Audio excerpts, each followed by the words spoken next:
আসসালামু আলাইকুম প্রিয় চাকরি প্রত্যাশী ভাই বোনেরা, আপনারা সবাই কেমন আছেন? তো আপনারা দেখতে পাচ্ছেন যে গণপ্রজাতন্ত্রী বাংলাদেশ সরকারের বাংলাদেশ রেলওয়ে যেটা পরিবহন ও বাণিজ্যিক বিভাগের অন্তর্ভুক্ত, এখানে নতুন একটা সার্কুলার প্রকাশিত হয়েছে, যেটা 13 জুন 2024 প্রকাশিত হয়েছে। তো আজকে আমরা এই যে এই সার্কুলারটায় যেই শূন্য পদের বিপরীতে লোক নিয়োগ দেয়া হবে, যে সমস্ত বিষয়গুলো নিয়ে আজকে আমরা দেখব। যে আপনাদের এই পদে আবেদন করার জন্য কি কি শিক্ষাগত যোগ্যতা প্রয়োজন, এবং আপনারা কোন কোন জেলা থেকে আবেদন করতে পারবেন, এবং আবেদন করতে আপনাদের কোন কোন প্রক্রিয়ায় আবেদন করতে হবে, সমস্ত বিষয়গুলো নিয়েই আসলে আমরা আজকের এই ভিডিওতে আলোচনা করব। চলুন আমরা ভিডিওটা শুরু করি। আর আপনি যদি আমাদের চ্যানেলে নতুন হয়ে থাকেন তবে চ্যানেলটি সাবস্ক্রাইব করতে কিন্তু ভুলবেন না। আমাদের চ্যানেলে আমরা বাংলাদেশের সকল ধরনের গভর্নমেন্ট অ্যান্ড নন গভর্নমেন্ট যত সার্কুলার প্রকাশিত হয়, সমস্ত সার্কুলার রিলেটেড ভিডিও আমাদের এই চ্যানেলে তৈরি করা হয়ে থাকে। এবং সমস্ত পরীক্ষার জন্য যেই ধরনের আপনাদের সাজেশন দরকার, এবং বিভিন্ন উইকলি সমস্ত পরীক্ষার প্রশ্নপত্র সমাধান, সবগুলো আপনি আমাদের এই চ্যানেলে পেয়ে যাবেন। চলুন কথা না বাড়িয়ে সার্কুলারটায় দেখি এবং মূল সার্কুলারটা প্রবেশ করি। এখানে আমরা দেখতে পাচ্ছি প্রথমেই কিন্তু লোক নিবে ট্রেড অ্যাক্রোমেনিয়া পদে কিন্তু 45 জন লোক নিবে। ট্রেড অ্যাক্রোমেনিয়া যেটা গ্রেড 12 এর একটা জব। এখানে কিন্তু আবেদন করার জন্য আপনাকে কিন্তু অবশ্যই অনার্স কমপ্লিট করতে হবে, এবং আপনারা বাংলাদেশের সকল জেলা থেকে কিন্তু আবেদন করতে পারবেন।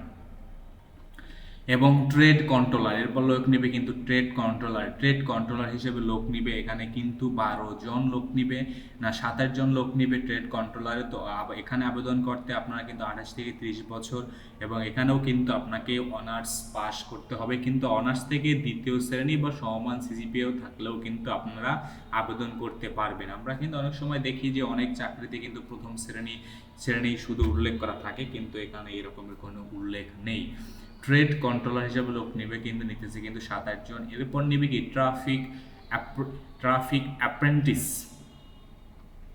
এখানে কিন্তু 18 জন লোক নিবে। এখানে কিন্তু আবেদন করার জন্য আপনাকে কিন্তু অনার্স কমপ্লিট করতে হবে, এবং আপনারা বাংলাদেশের সকল জেলা থেকে কিন্তু আপনারা এখানে আবেদন করতে পারবেন। এবং ট্রাফিক অ্যাপ্রেন্টিস হিসাবে লোক নিব 18 জন, কিন্তু ট্রেড অ্যাপ্রেন্টিস হিসাবে কিন্তু লোক নিবে 248 জন। এবং এই পদে আবেদন করার জন্য আপনার কিন্তু এইচএসসি বা সমমান, যেমন তাকে এইচএসসি যেমন মাদ্রাসা বোর্ড থেকে বা অন্যান্য থেকে, যারা আপনারা ভোকেশনাল থেকে যদি এইচএসসি সমমান পাস করে থাকেন, তাহলেই কিন্তু আপনারা এখানে আবেদন করতে পারবেন। ট্রেড অ্যাপ্রেন্টিস হিসাবে কিন্তু 248 জন লোক নিতেছে, এবং এখানে কিন্তু অনেক লোক নিতেছে। তো আপনারা যারা অফিস সহকার রিলেটেড কিন্তু একটা মানে গ্রেডেড জব, যেটা 20 গ্রেড আপনারা দেখতে পাচ্ছেন। তো আপনারা চাইলে কিন্তু এখানে আপনারা যা আবেদন করবেন খুব তাড়াতাড়ি আবেদন করতে পারেন।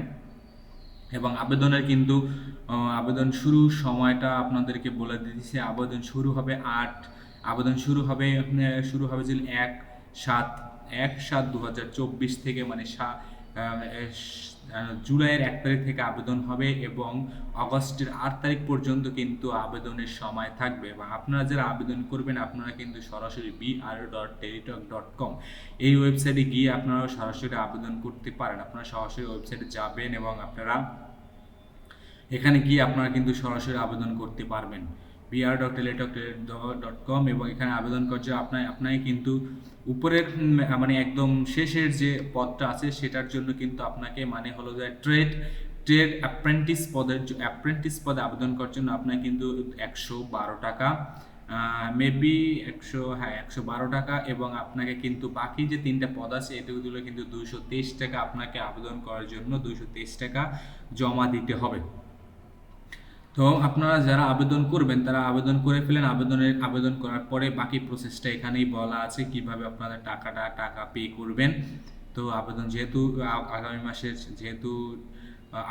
জুলাইয়ের 1 তারিখ থেকে শুরু হবে, তো এখনো কিছুদিন বাকি আছে আবেদন শুরু করার। তো আপনারা অনেকেই এই বিষয়গুলো সম্পর্কে জানতে চেয়েছেন যে ট্রেড অ্যাক্রোমেনিয়া ট্রেড কন্ট্রোলার এদের আসলে কাজ কি। তো খুব শীঘ্রই আমাদের একটা ভিডিও আসতেছে যেখানে আমরা এই পার্টিকুলার বিষয়গুলো নিয়ে কাজ করব, যেমন ট্রেড অ্যাক্রোমোনিয়া আসলে কি কাজ করে এবং এখানে এর কি কাজ, কি মানে রেসপন্সিবিলিটি কীগুলো থাকে। আপনি যদি এই পদের জন্য যদি আবেদন করেন, তো অবশ্যই যে কোনো পদে আবেদন করার জন্য আপনাকে অবশ্যই ওই পদ সম্পর্কে একটু ভালো ইনফরমেশন ডিটেলস জানা উচিত, রেসপন্সিবিলিটিগুলো ওই পদের জানা উচিত।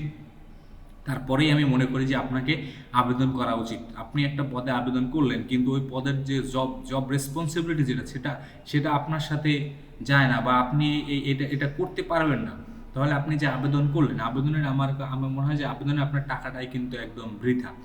তো আগে আপনার আবেদন করার আগে প্রত্যেকটা বিষয়ের উপর জেনে নেবেন যে আপনি যদি ট্রেড অ্যাপ্রেন্টিস পদে যদি জব হয়ে যায় আপনার, তাহলে আপনার কী কী রেসপন্সিবিলিটিগুলো থাকবে, বা এই ট্রেড অ্যাপ্রেন্টিস এই পদের জব রেসপন্সিবিলিটি কী, এই বিষয়টা আমি মনে করি আপনার আগে ভালো করে ডিটেলসে জানা উচিত। এরপর জেনে আপনি এরপর আবেদন করবেন। তো খুব শীঘ্রই আমাদের চ্যানেলে এর একটা ভিডিও আসতেছে যে কোন পদের কি কাজ এবং কোন পদে কি কি রেসপন্সিবিলিটিগুলো আপনার উপর থাকবে। তো এই সমস্ত বিষয় নিয়ে আমরা নতুন ভিডিও নিয়ে আসতেছি। তো হোপফুলি সেটা আপনারা সব ইনফরমেশনগুলো পেয়ে যাবেন। তো ধন্যবাদ আপনাদের সবাইকে। আর শেষবারের মতো, আপনি যদি আমাদের চ্যানেলে নতুন হয়ে থাকেন তাহলে প্লিজ সাবস্ক্রাইব নাও। Thank you viewers.